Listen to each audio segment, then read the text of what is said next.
So yun guys, may activity tayo. Create an IoT application where the DH is once where data will be saved in Firebase. No mobile presentation. Yan.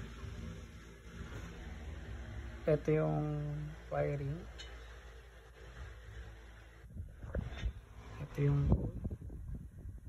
Connected to Wi-Fi, connected to Firebase.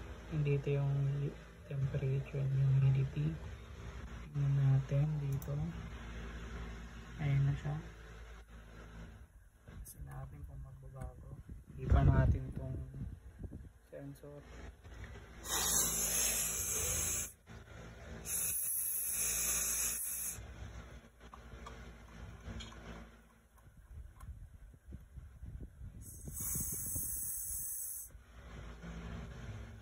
Ayan, nagbago yung humidity tsaka temperature.